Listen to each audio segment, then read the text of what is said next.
Hey everybody, welcome back to another episode of Let's Have a Pint. Today, we have Skinny Legs IPA from White Elm Brewing Company. It is an American-style IPA, 7.8% alcohol by volume, 72 IBUs, 3.76 is the average rating, and this one's been rated 2,036 times on Untappd. The description on Untappd reads, juicy and aromatic, brewed with Simcoe, Mosaic, Amarillo, and Citra hops, balanced with Pilsen malt and white wheat.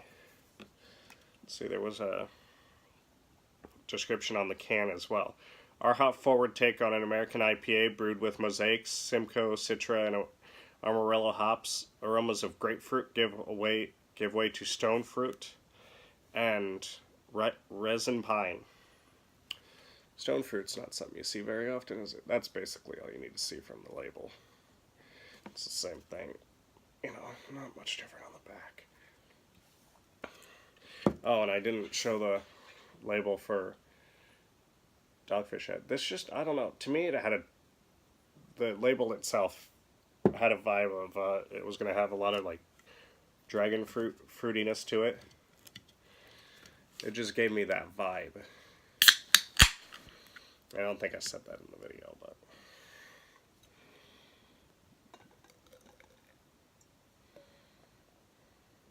And no, I did not wash the glass before I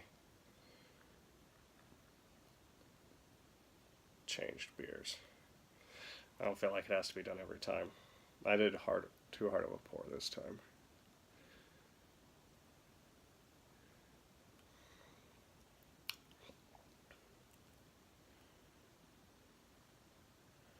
Oh, this thing has a monster amount of head on it. Usually if I pour them slowly, it doesn't add more to it.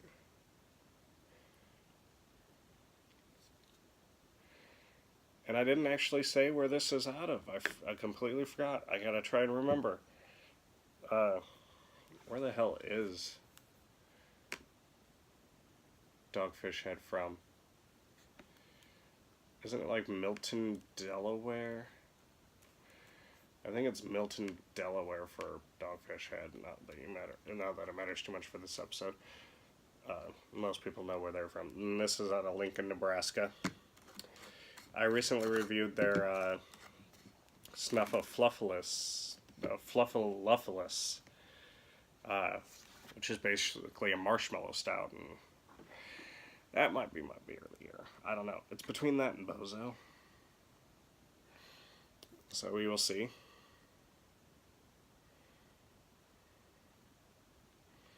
Right now, those are the only two vying for possible beer of the year.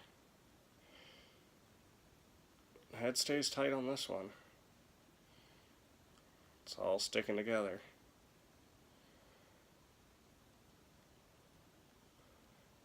Or a good half-inch above the top of the glass.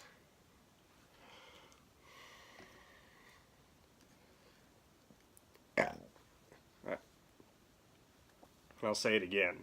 I'm not going to gripe, but I'll say it again. I like IPAs a lot. I don't understand the craze around IPAs. I don't know if it's just like macho guys just trying to say that, oh, the most bitter beers I like the best. The more bitter, the better. And I mean, I like it. I enjoy really bitter beer. I haven't had a beer that I would go too bitter. Actually, the ones that are really bitter, I usually really enjoy, even though there's not a whole depth of complexity to them. Okay. Showing the top 25 commercial for college football, and they showed Syracuse up there. I like Syracuse. I'm high on Syracuse. They're nowhere near, and I think it'll be a while before you ever see Syracuse in that kind of territory where they're looking to be in the playoff picture. Which I don't think you'll see Kentucky there for a while, too. They're a really good team. They were no match for Georgia, though.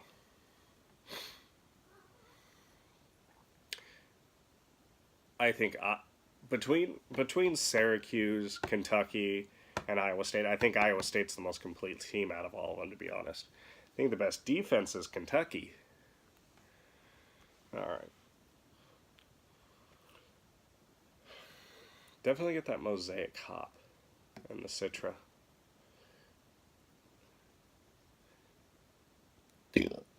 Let him go.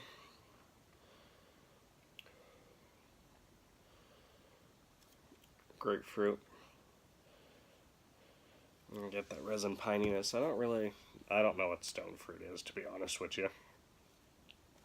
I've heard of it. That's about it. I couldn't tell you what it looks like or anything. Then again, I've never had dragon fruit. I love anything dragon fruit flavored, but I am not justifying $5 for one thing of fruit. Maybe in a month or two when my wage doubles.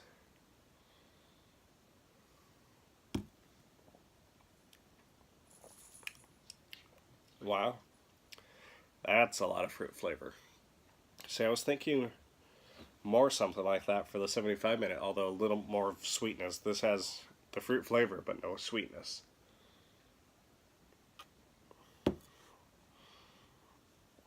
And of course, this is also cloudier. Sorry, I didn't. Yeah, it's just cloudy, hazy. It's not a hazy IPA, although I do have due east in there, so. Although, I think hazy is different than New England. Somebody can feel free to educate me on that. I think it is. I have no idea. I'm not too versed in IPAs.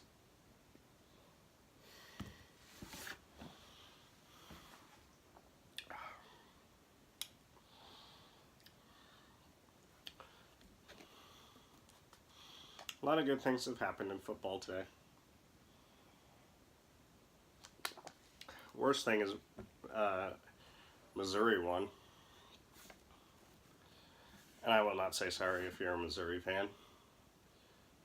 Hell, most people in that state haven't even heard of them.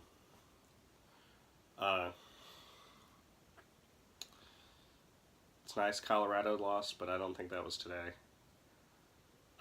Texas lost. Iowa lost. Nebraska was right there with Ohio State the entire game, which is different than that's been in a long time.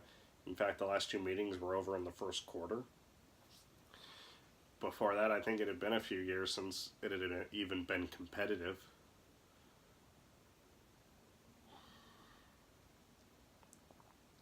Because I know Pelini got blown out a few times by Ohio State towards the end of his tenure here. Which I need to gripe about some Nebraska fans. I don't understand how there's Nebraska fans that like Bo Pelini. I don't. Look at what he did here. He had less talent when he left than what he had when he started. Yeah, he was winning 9 games every year, but there was no upside to his teams. They were getting worse. The games we were losing were becoming blowout losses. And the level of talent had dropped off, not nearly as much as it did afterwards, granted, but it was dropping off.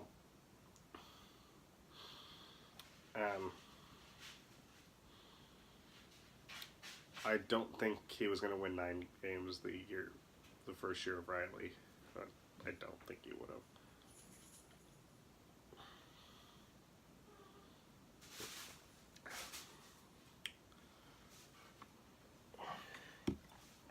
And besides, look at what he's done at what the hell is the school? His alma mater. I don't remember the name of him. But he's been there for 4 years now, and now every kid there is his recruit.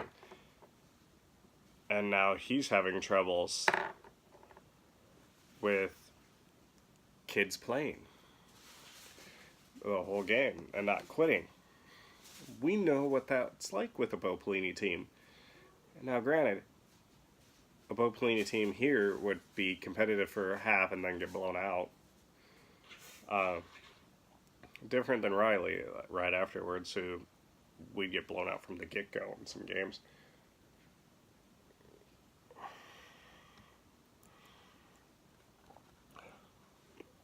But I remember Pelini's had teams that have gotten beaten by like 70 to 20.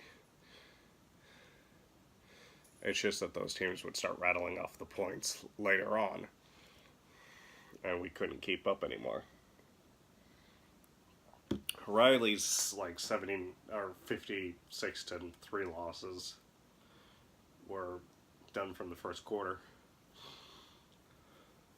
But anyway, I just don't understand people who like Pelini. And he's a selfish piece of shit, Pelini is. He really is.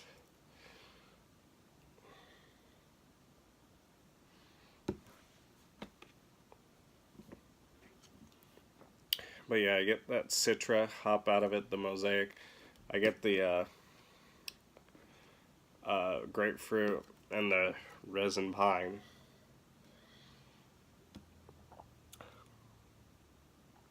It's the resin pine right up front. It's grapefruit the rest of the way.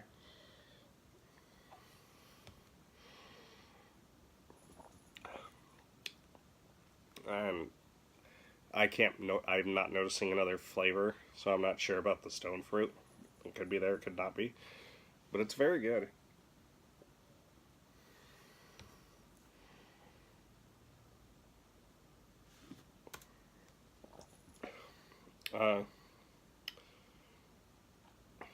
See, this has a taste of being more bitter than what the 75 was.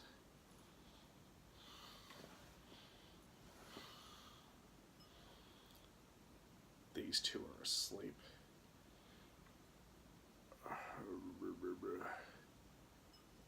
Her are both asleep. Over here you can't see Fat Boy's in his bowl. Even though he ate an hour ago. There wasn't even anything there. You finished everything in there I've seen.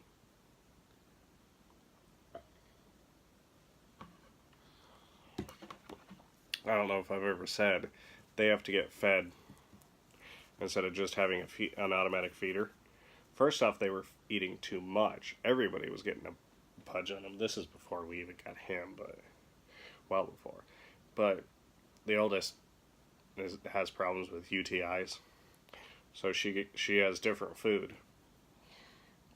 So we have to feed them separately because she can't eat their food, and we sure as fuck don't want them eating her food because hers is about $40 for I think it's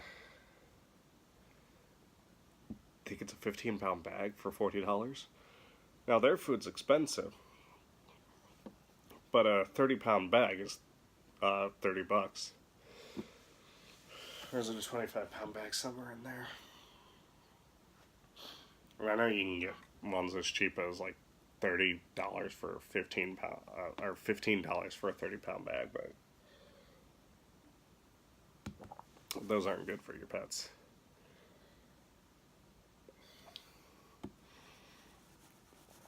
But I like this. It's more of a prototypical IPA than the 75 was.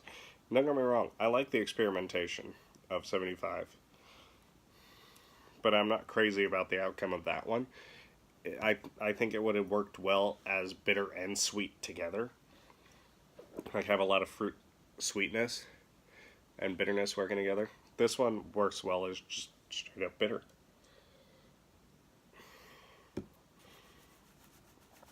Would I get this again? Maybe. It's not one of my top tier IPAs. It'd be like a second tier IPA. I mean, I'd pick up Cross Strains Fairy Nectar first. I'd pick up Stone IPA first, or Dogfish Head IPA first. But this would definitely be in that second tier.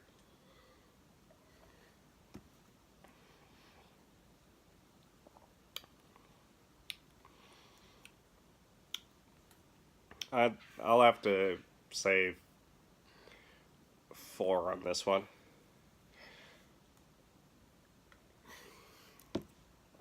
It's definitely good quality. It's not up there with those, but it's very good.